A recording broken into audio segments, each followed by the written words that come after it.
Hello and welcome to Sin of Creation. My name's Ben and today we're going to be having a look at Renegade Knights.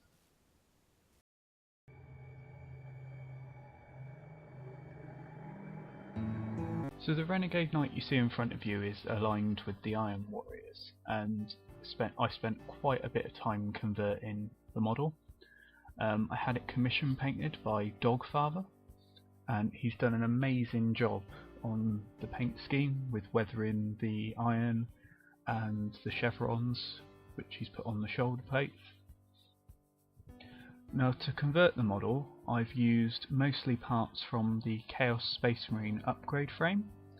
Now I've had to use two different frames for this, two of the same frame, using two Havoc launchers to replace the Ironstorm missile pod.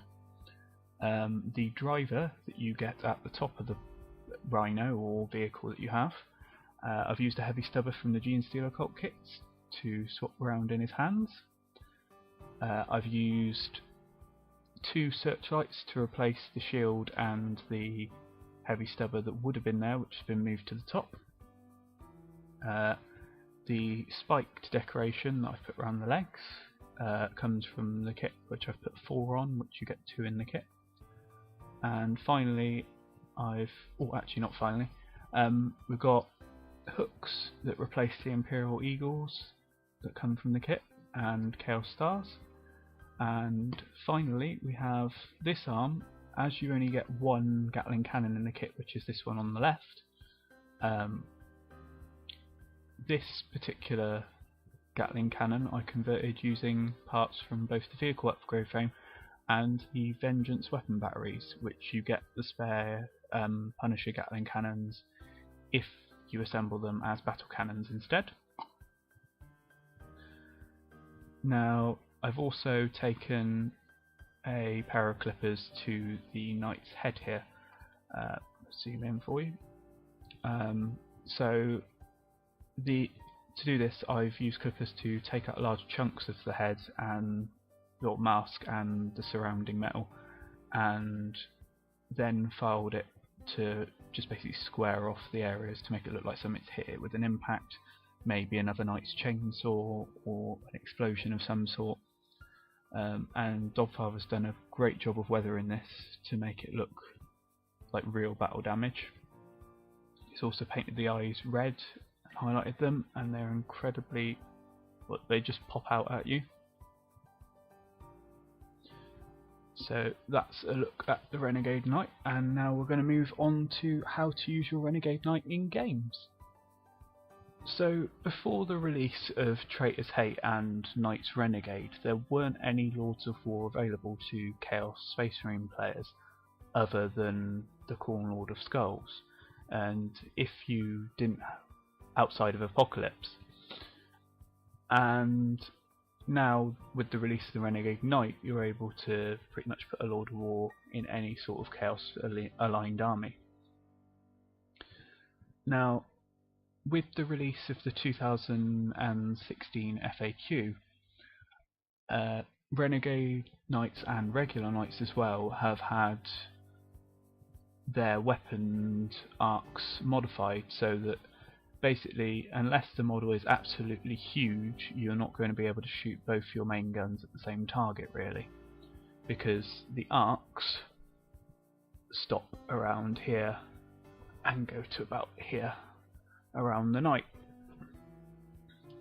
Now, this is fine with your missile pod or your heavy stubber. You can still fire these at the same target as one of your guns, but this may hinder some knights or some strategies that people use.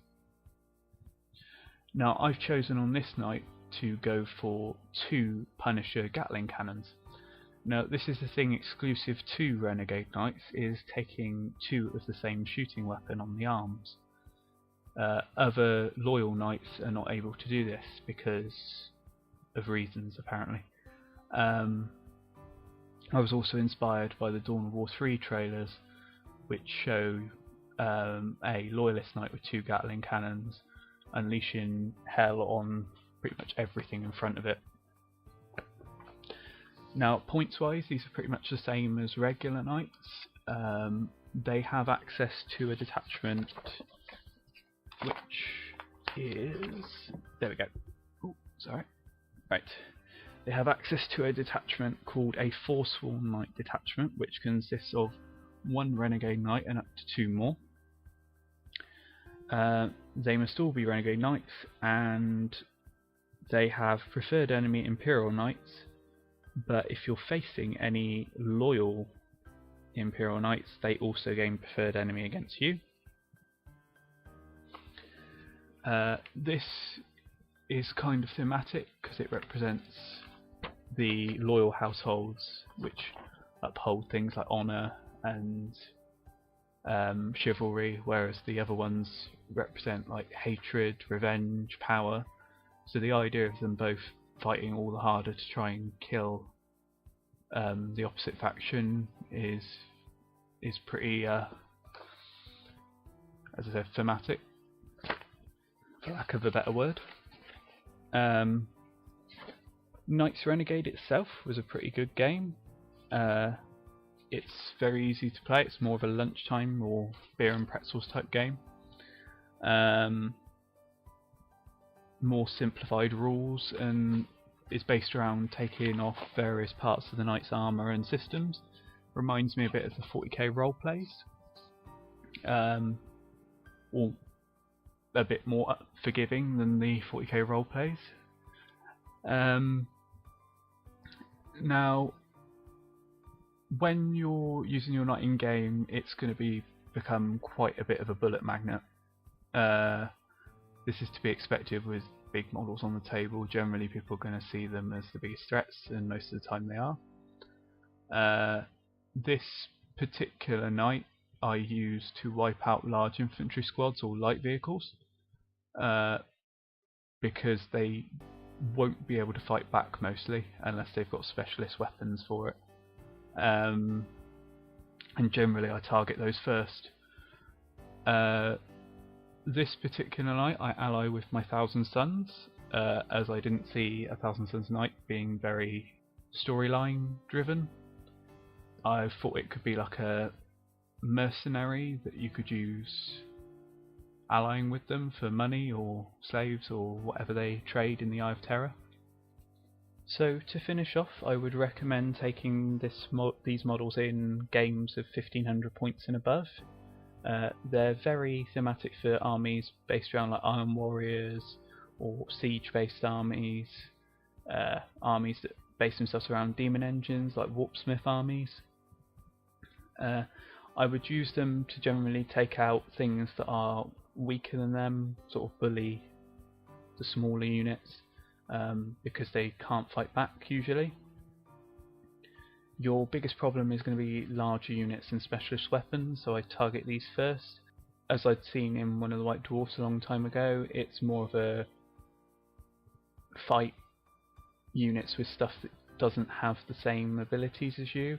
So in their example they gave orcs that were able to shoot the fighty stuff and fight the shooty stuff. In this case I would use them to fight the non-Lord of War stuff in the opposite way, and then use your stuff to fight their Lords of War that aren't Lords of War. I thoroughly enjoyed converting this model. It took a long time, but it was well worth the effort. I may convert 2 more knights in future to turn into a complete Renegade household, probably keep them both Iron Warriors, and convert them using doubles of different weapons. Big shout out to Dogfather for painting this for me. He did an amazing job, and I can't fault it in any way. So I've been Ben here on Sinner Creation. If you've liked this video, please hit the like button and subscribe, it helps us out a lot. And I will see you in the next video. Goodbye for now.